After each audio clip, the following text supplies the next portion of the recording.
morning, guys. Welcome back to the reptile room. Figured I'd bring you out here in the morning. It's about, I don't know, 10 a.m. roughly, approximately. Just finished breakfast.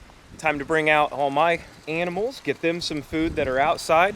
Sorry for the wind noise. Again, I'm just going with like basic editing stuff anymore.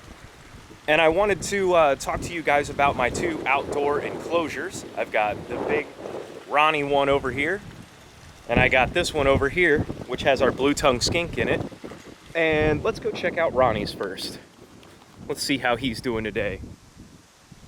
See all these plants and everything in here. His iguana house. We've got some rows of Sharon and whatnot, and just through, you see the beast himself. Yeah, he loves it out here. He really does. Let's walk over here real quick. I've got these hibiscus bushes that we added out here, and just grab a couple of these. They look great. I love how they look when they're blooming. And just grab some of these that are finished. And we've got, you can see we got pink ones. We got some more blue ones. Come here. Try to give him a couple of each. I mean, he's a bottomless pit. He'll eat just about as many as I can give him. So we'll go on over here. Also, my neighbors really enjoy seeing him out here and whatnot. It's pretty hilarious. Get you a good, oh yeah, oh yeah. Hey, you gotta let me get it in there first, bud. Let me, look, here, look, right here. Get that one. The one that's in front of your face.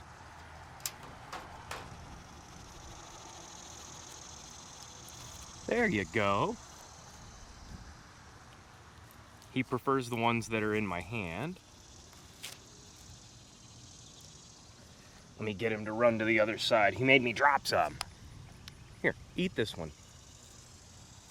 Yeah, I don't want him to take my finger off, but...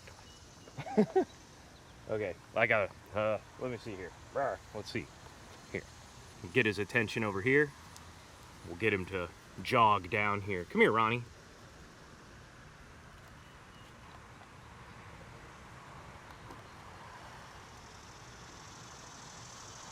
Again, sorry for the shaky cam and whatnot, but I'm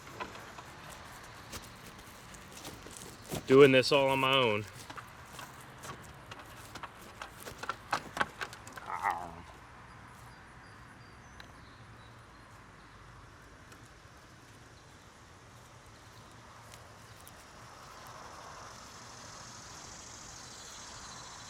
Two more for you, brother.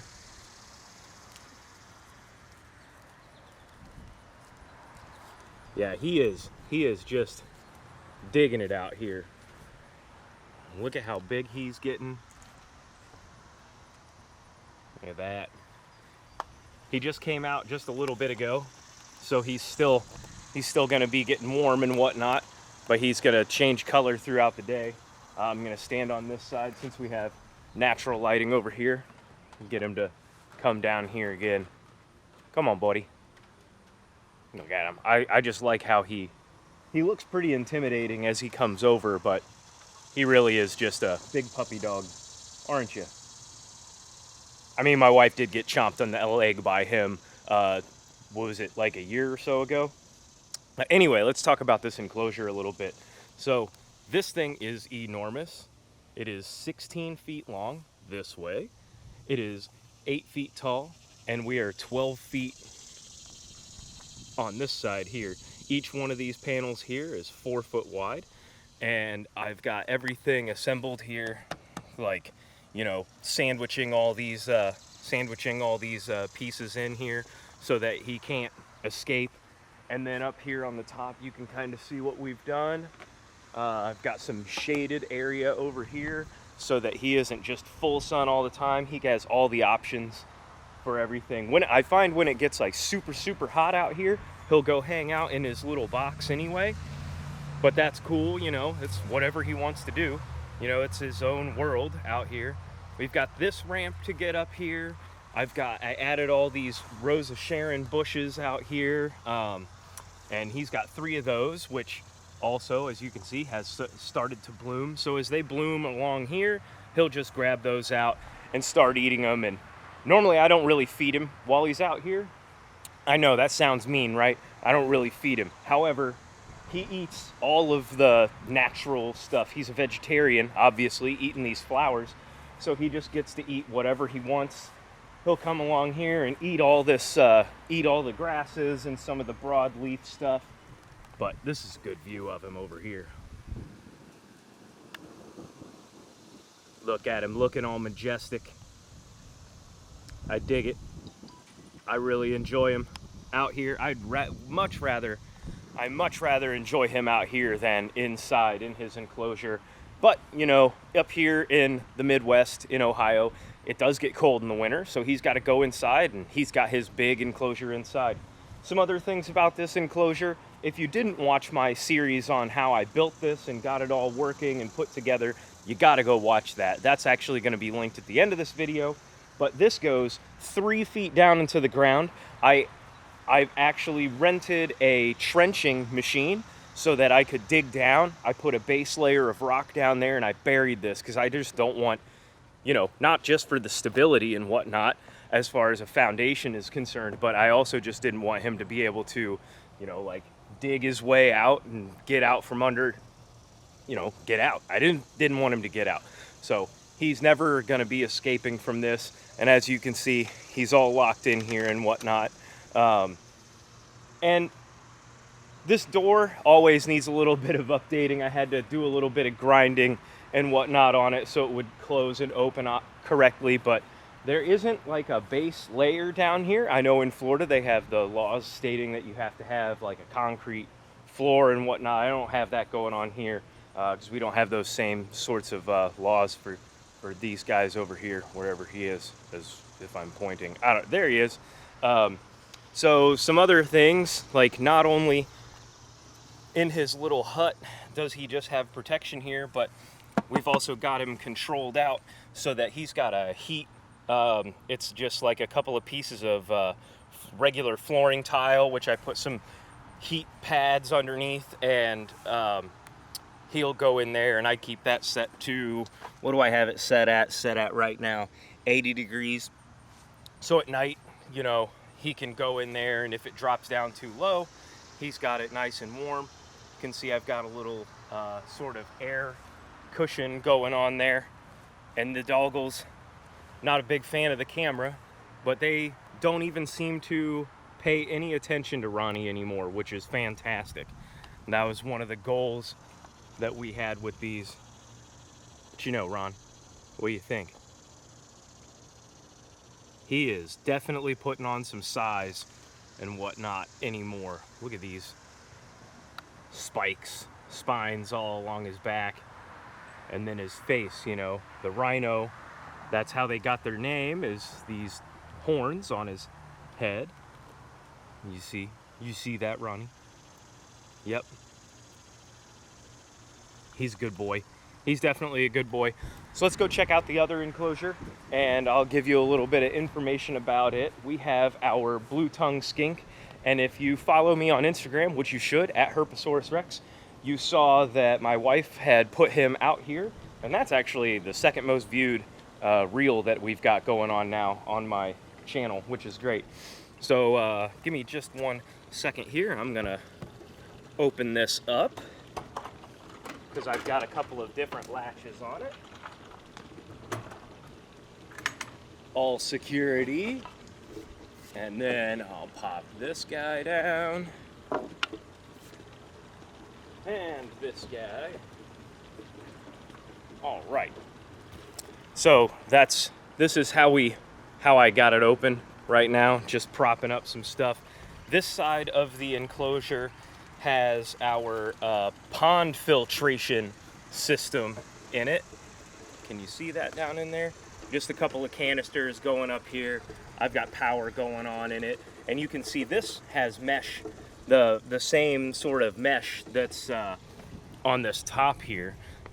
On this top, this is 1/4 inch galvanized, and I do have that across the whole bottom underneath here, because this is the lowest piece, and you can see it's I think this is a 2 by 2x8 or a 2x10. I can't really remember. I think it's 2x10, and these are 1x6.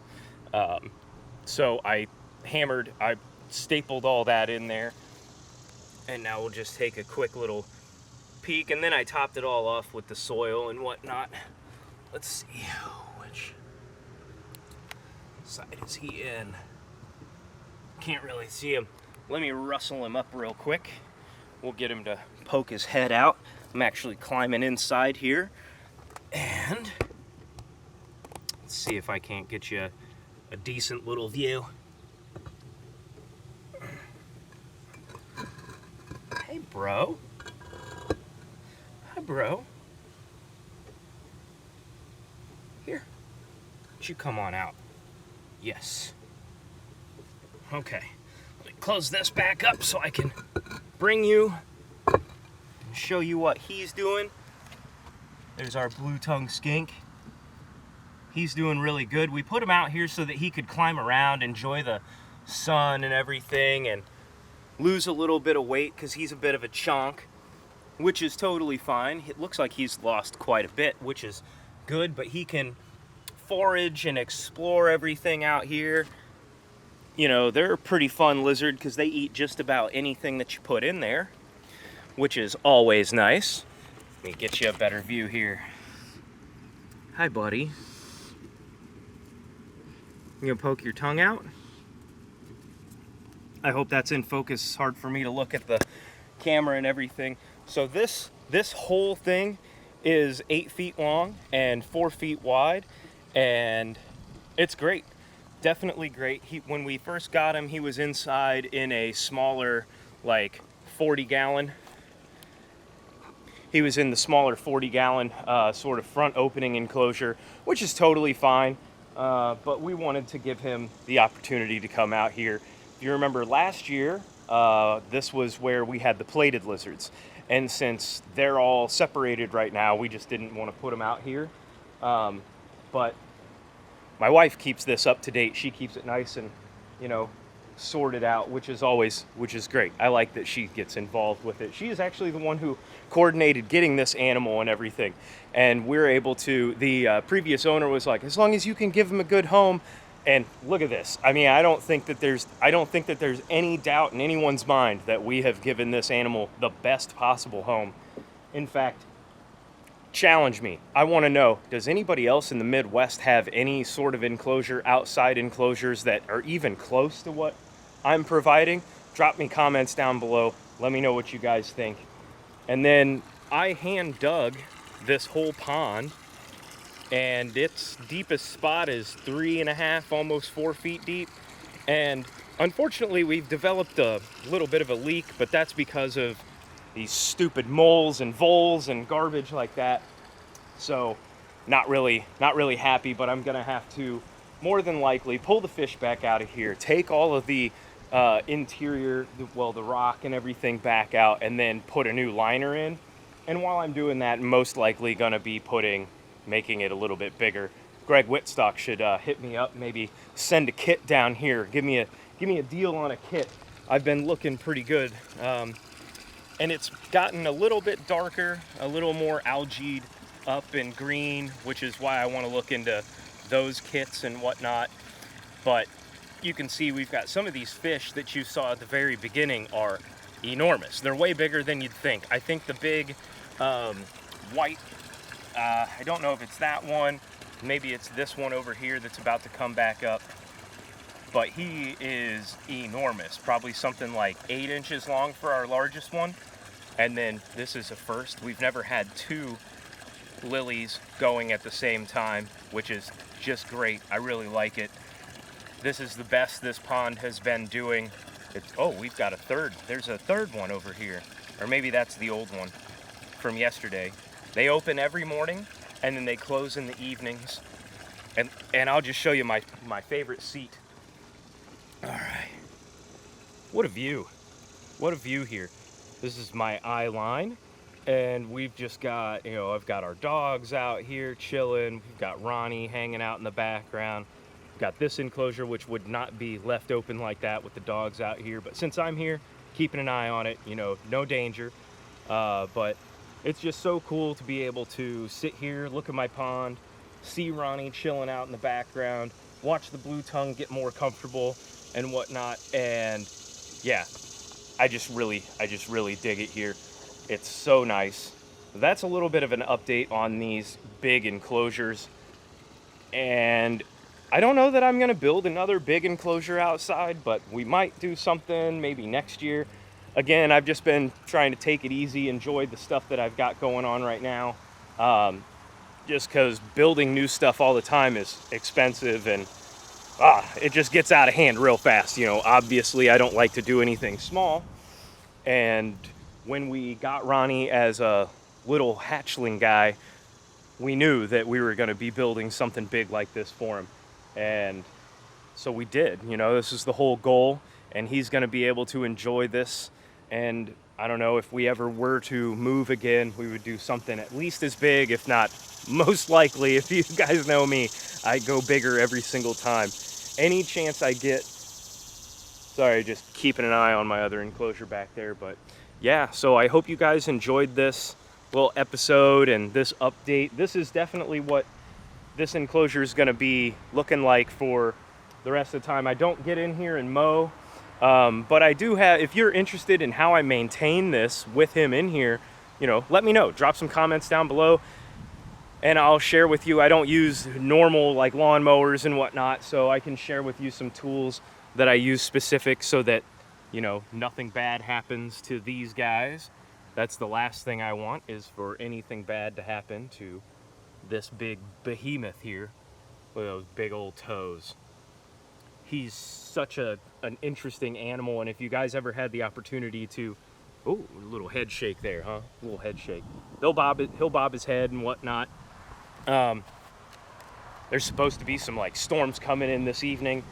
He stays out here for all of them. You know, built like Fort Knox, so if anything were to fall down on the enclosure, nothing should really be happening. Let's see, did the blue tongue put himself away?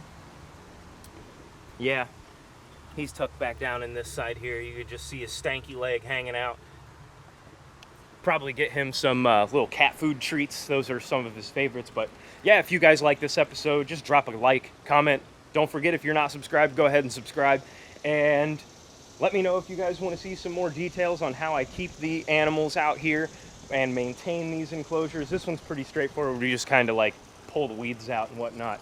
Ronnie's takes a little bit more effort since it's, you know, gigantic and whatnot. But yeah, I hope you guys enjoyed this episode, and we'll check you out in the next one.